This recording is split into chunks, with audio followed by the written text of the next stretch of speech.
Here are 5 things that I did to get myself 1,000 subscribers on YouTube. The first one sounds so obvious that I feel like I don't have to mention it, but it's the most important one, and that is keep posting. And take a look at this. Let me show you my own channel over here just to show you how important that is. I started posting for the first time on December 10th, 2021, and I posted all the way up till February 2022. And then I took a pause from February to August. So about 5 to 6 months over there. And then what happened was that I started posting all the way from August till October, till about November or so. And then what ended up happening again is I kept posting until November.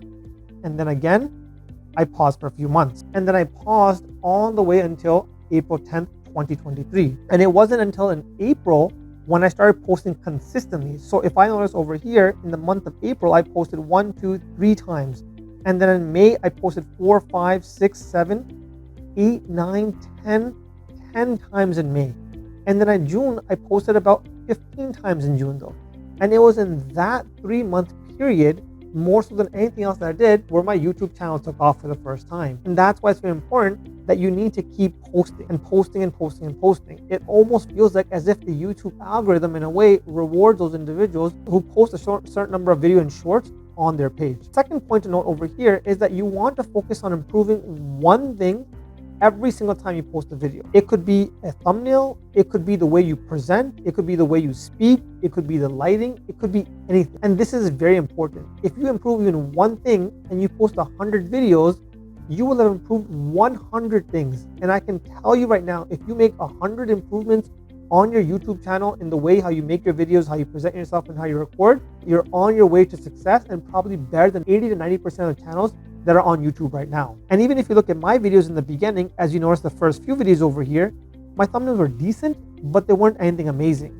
But then, as I got to my recent videos now, you notice that I focus on my thumbnails, I focus on making sure my titles are more catchy. Again, you can see a day and night difference. And the only reason that happened was because I focused on improving one thing every single video. An important point on getting 1,000 subscribers on YouTube is focusing on a niche that's popular. You can make all the videos in the world, but if no one is searching for it, it makes no difference. And what I recommend over here is whatever you're trying to post or whatever channel that you want to focus on, search on YouTube, see if there's a lot of popularity in that channel, see if there's a lot of popularity in that niche.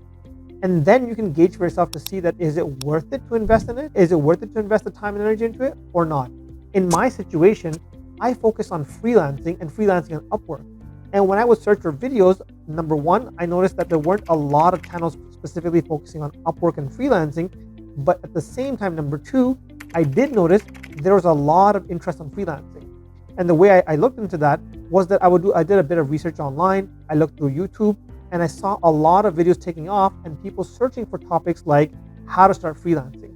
So to me, it was a perfect combination of something where a lot of people were not making content on Upwork specifically, but at the same time, there was a lot of interest on freelancing as well. And that's why I deemed for me that this is a profitable channel to focus on and hopefully get me to level of success. The fourth point over here is that you should always look to experiment. In my case as well, I was always experimenting. Sometimes I would make my videos with the lighting that would be different. Sometimes I would try shorter titles. Sometimes I would try longer titles. Sometimes I'd focus on videos that were much shorter in length. There was a time in the beginning where I made much longer videos as well.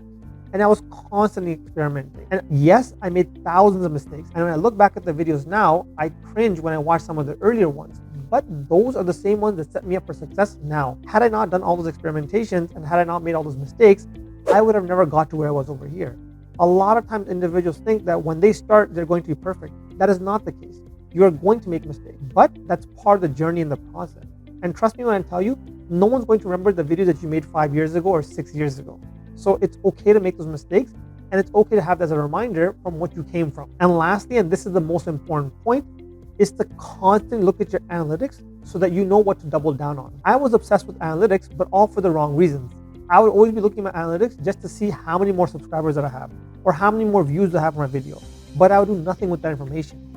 And that's completely wrong. What you need to do instead is look at your analytics and help to inform you of making better decisions for the type of videos you should make in the future. And I'll give you an example of this. When I look at all the videos that I have right now, and if I look at the ones that have gotten the most views and have gotten me the most subscribers, surprisingly, it has been some of the shorts that I made. What happened in this scenario is that when I had my first short that took off and I got about 10,000 views, I was surprised and I was like, wait a minute, I never had that many views.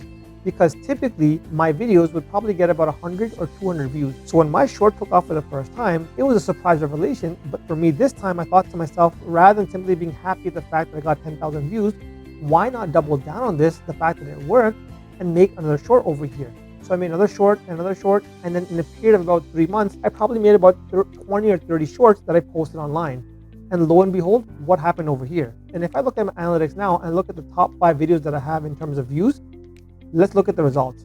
Number 5, it's a short that has 4,000 views. Number 4 is a short that has 13,000 views. Number 3 is a short that has 21,000 views. Number 2, it's a short that has 35,000 views. And number 1, it's a short that has 52,000 views. And that short over there with 52,000 views has gotten me over 150 subscribers. So that's why it's very important not to simply look at analytics, but look at analytics to inform you of the decisions of what things to double down on and what to focus on. Because it's not going to be all the videos that are going to give you equal results, but it's going to be those certain videos that take off that are going to give you the most results for your channel.